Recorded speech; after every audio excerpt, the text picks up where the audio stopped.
You know things are getting bad for Team Biden when Elon Musk is mocking its ludicrous push for everything green. That's right. The dude who made his billions off the greening of America with his electric car company known as Tesla is now gaslighting the Biden administration's delusional agenda.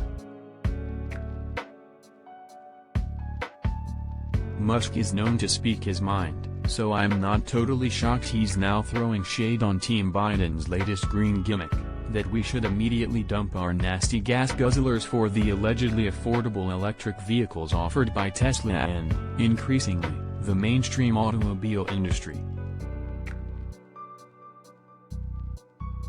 But what's surprising me is that even financial executives who have embraced the green revolution, people like Larry Fink, the CEO of money management powerhouse BlackRock, are increasingly urging caution on the overnight transition to a green economy, including an immediate embrace of electric vehicles. The consequences, they warn, will be rapid inflation even above the pace we're seeing now. It's a massive tax on the poor and working class who will have to pay more to travel to work and eat given the costs associated with energy consumption.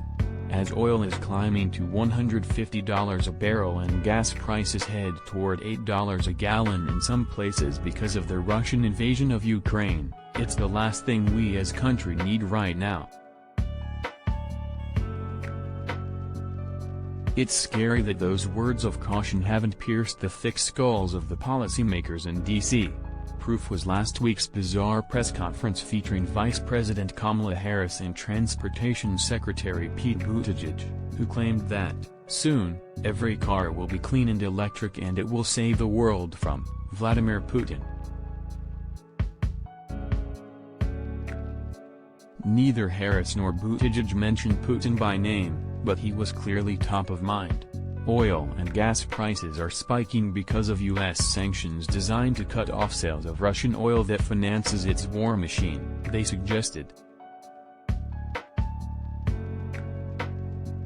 Not mentioned, prices are also rising up because Harris, Buttigieg and their boss, President Biden, continue to handcuff U.S. oil drilling at the behest of the environmental lobby.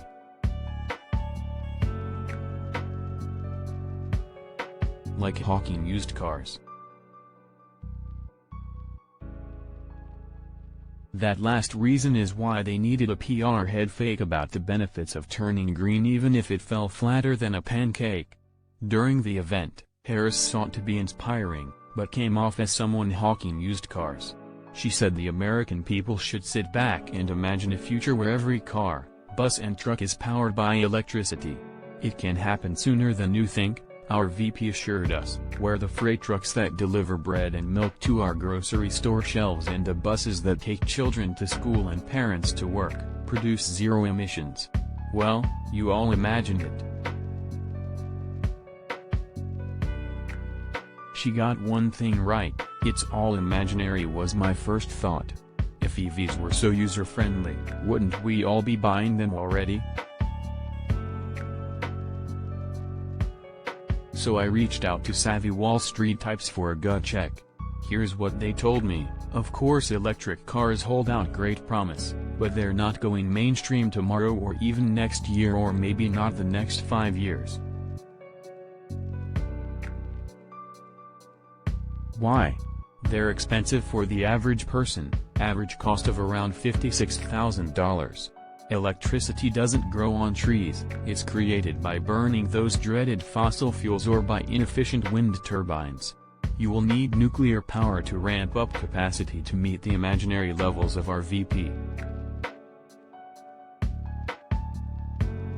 And how many nuclear plants will the environmentalists running the Biden administration really allow? Electric vehicles also run on batteries. Those batteries rely on nickel, lithium and cobalt, minerals where China has become a significant refiner. That's why China has also become the top manufacturer of EV batteries. In their delusional press conference, the dynamic duo seemed oblivious to the obvious logic that if we follow their lead, Maybe someday we will become less dependent on Putin's oil but more dependent on communist China's cobalt.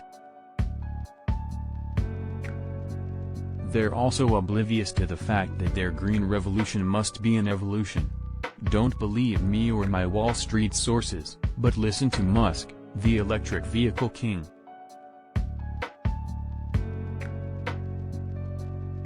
Obviously this would negatively affect Tesla, but sustainable energy solutions simply cannot react instantaneously to make up for Russian oil and gas exports, he recently tweeted.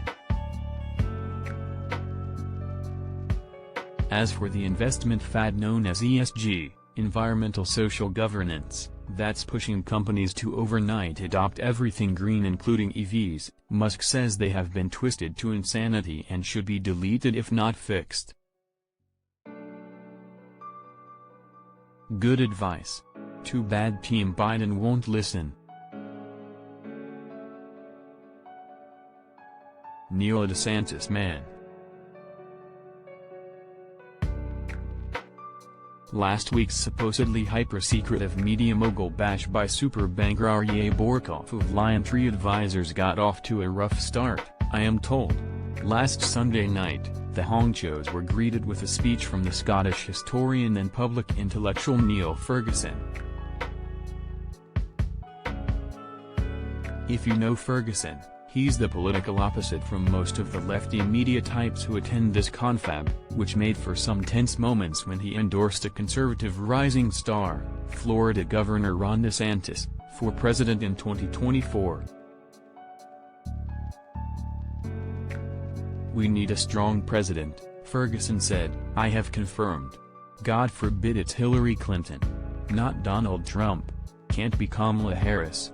Perfect person, Ron DeSantis." When the crowd started to moan, Ferguson said, "Who do you think will stand up to Putin? Pete Buttigieg.